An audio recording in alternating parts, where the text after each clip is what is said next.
안녕하십니까, 정동환입니다. 1980년대 말쯤 되면 이미 김포공항이 한계에 달할 때입니다.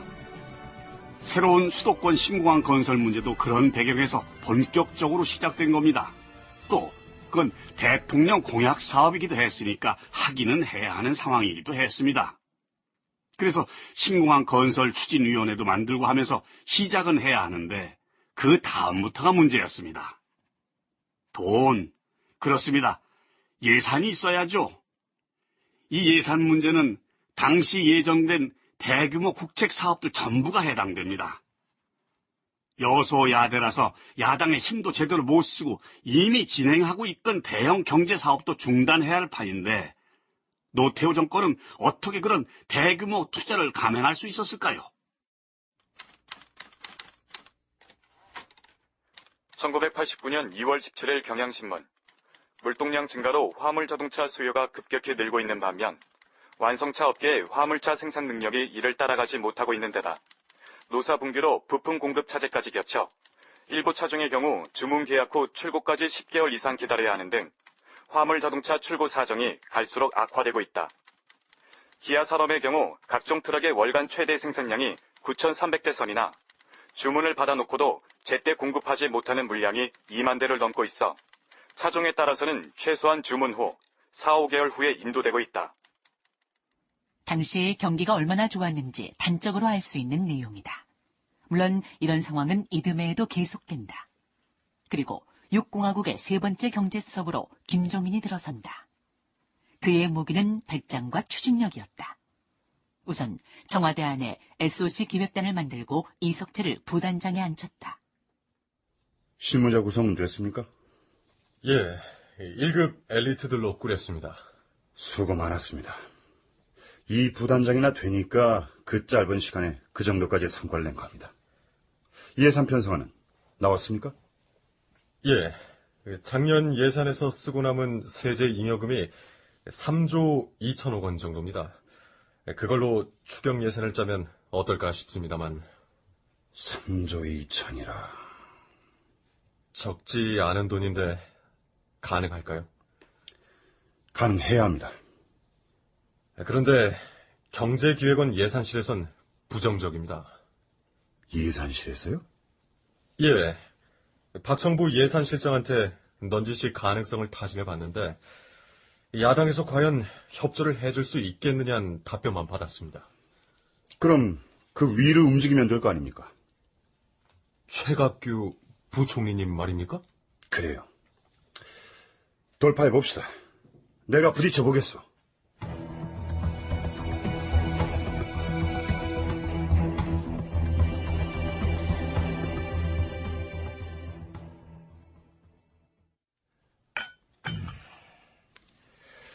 김 수석, 다 좋은데 지금 물가가 10년 이래 최고 폭등세 아닙니까?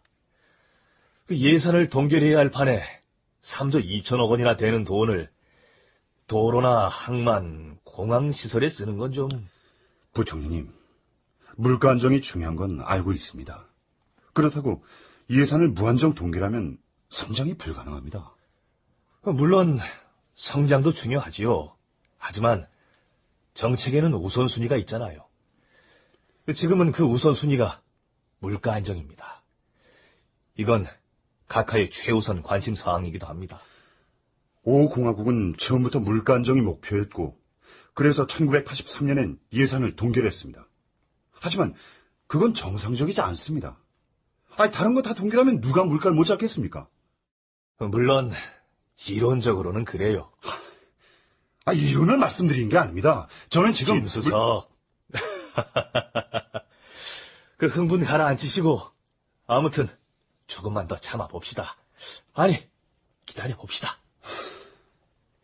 뭘 기다려야 합니까? 이런 문제는 당 내에서도 온도 차이가 있기 마련입니다. 그 설사 당론이 모아진다고 해도 야권에서는 분명히 제동을 걸 게 뻔합니다. 강경대 사건이니 뭐니 시국 사건까지 잔뜩 얽혀 있는데 가능한 일이겠어요? 김종인은 한숨만 내쉬었다. 그럴 수밖에 없는 것이 그가 경제수석으로 임명되자마자 손댄 것이 SOC 기획단, 즉 사회 간접자본 기획단이었다. 그렇게까지 일을 저질렀을 때는 정부 안팎에서도 사회 간접자본 확충에는 상당 부분 공감할 것이라고 판단했기 때문이었다. 그러나 막상 경제부 쪽 관계자들과 부닥쳤을 때 정반대의 반응만 돌아오고 있었다. 그러니 야당 협조가 어려울 것이라는 것은 불을 보듯 뻔한 일이었다.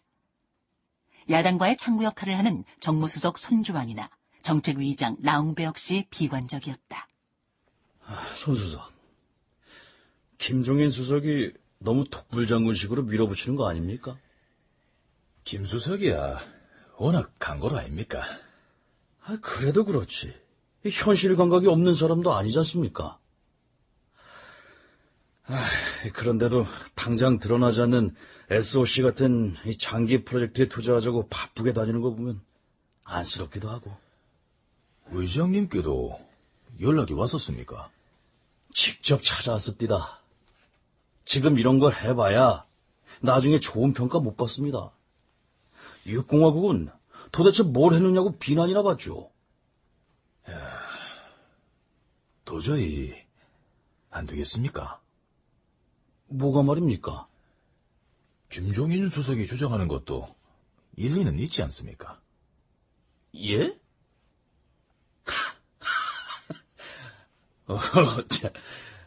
이제 보니까 이 손 수석이 지금 김종인 수석 신부로 모셨구만. 아이고, 그런 거 아닙니다. 저도 명색이 정무수석 아닙니까? 김 수석이 직접 발로 뛰면서 저러고 있을 때는 누군가 진정성을 좀 헤아려줘야 하는 거 아닌가 싶기도 하고. 손 수석, 이거 하나만 분명히 해둡시다. 추경 편성하려면 임시국회 열어야 하는 거 아시죠? 당연히 열어야겠죠. 가뜩이나 손 벌리는 데가 많은 판국에 이런 불효불급한 SOC 투자에 뭉칫돈 쏟아 붙자고 하면 먹힐 것 같습니까? 시국이 어지러우니까 물타기 한다는 말이나 듣죠. 1991년 4월.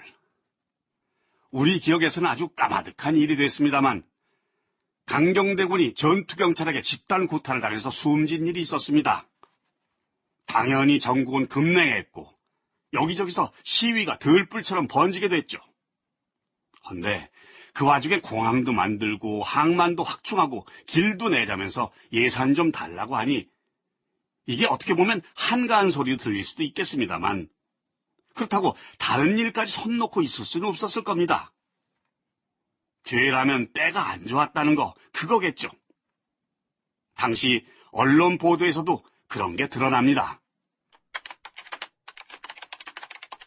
1991년 5월 15일 매일경제. 시국 불안을 애써 감추려는 듯 각종 경제 대책이 남발되고 있으나 경제 논리라곤 찾아보기 어렵고 정치 냄새가 강해 냄비성 정책의 극치를 보는 느낌이다. 정부는 최근 SOC 투자 확충 방침을 내놓은 데 이어 14일 경제간담회에서 유가 인하 방침을 불쑥 내놓았다. 정부 측은 강경대군 치사 사건에 쏠린 시선을 돌려보기 위한 묘수로 생각할지 모르나 자충수가 될 가능성이 높은 편이다. 한편 정경련에서 영종도 신공항, 경부고속전철, 서해안 고속도로 일부 구간 착공 연기를 건의하자 최각규 부총리와 나홍배 정책위 의장은 회동에서 불효불급한 사회 간접 자본 외 정치적 성격이 있는 부분은 우선순위를 재조정한다는데 합의를 본 것으로 알려졌다.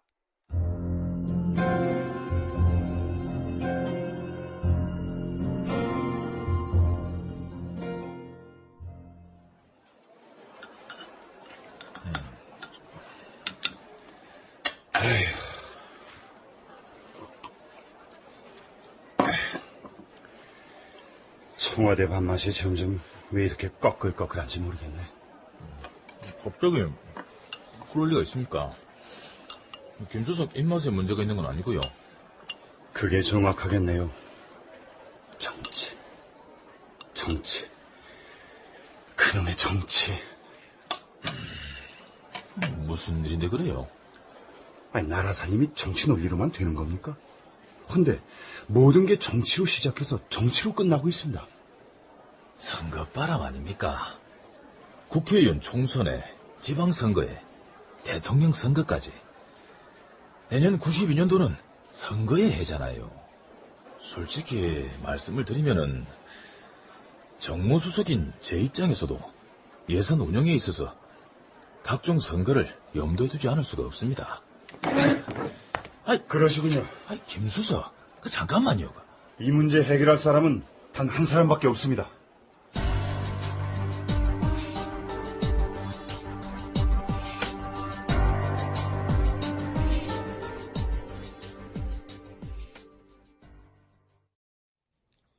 예산 주무부처인 경제개혁원에서도 반대를 해요? 심지어 청와대에서도 경제수석실 빼고는 모두 반대합니다. 각하, 작금의 시국 사건들만 중요한 게 아닙니다. 물류 투자가 부족해서 경제가 안 돌아간다는 건 전부가 공감하면서도 책임지고 해결하지 않은 사람은 하나도 없습니다. 모두가 시국 사건이니 야권 눈치만 보고 있습니다. 한심한 노릇 아닙니까? 김수석, 주변에서 그렇게 반대를 하고 있다면 그럴 만한 사정도 있지 않겠습니까? 찬찬히 생각해보면 안 되겠어요? 국회 일정도 생각해야 할 텐데. 안 그렇습니까?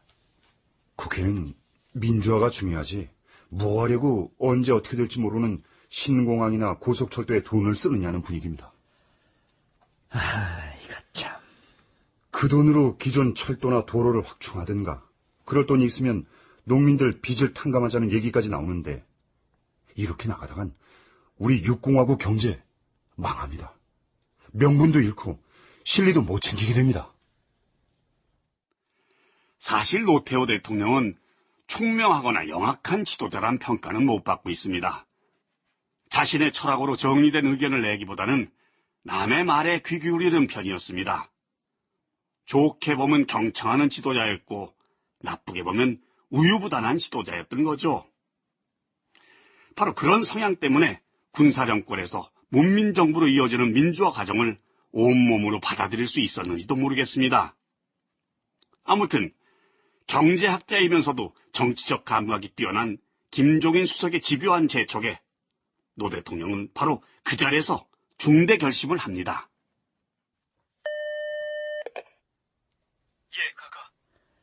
최각규 부총리하고 비서실장 들어오라케.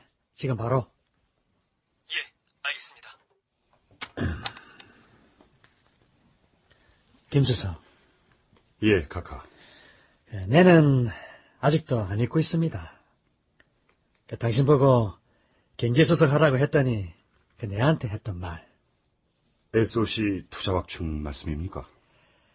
야당을 상전으로 모시고 가야 할 판에 SOC 문제 해결하려면 통치권자 결심이 없으면 불가능하다고 했지 않습니까?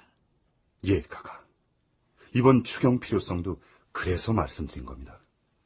전임 문희갑 수석이 이미 많은 일을 해놨습니다. 수도권 신공항 하나만 예를 들어도 그렇습니다.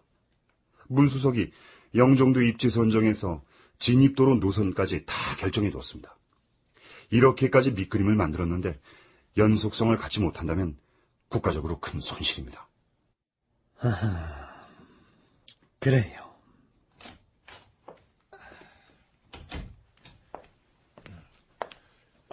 각하, 찾으셨습니까? 어서 와요, 최 부총리. 자, 이리 앉으세요. 예.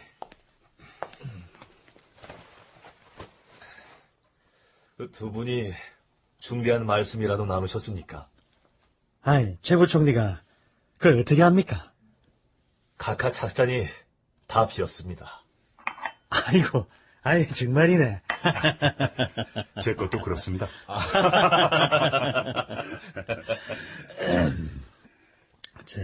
최 부총리. 말씀하십시오, 각하. 추경 예산 말입니다.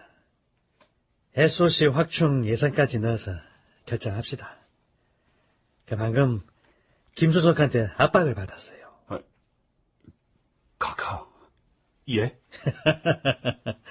김 수석 아니면 누가 감히 내한테 압력을 넣겠습니까? 임시국회 소집해서 추경 편성하게 하십시다.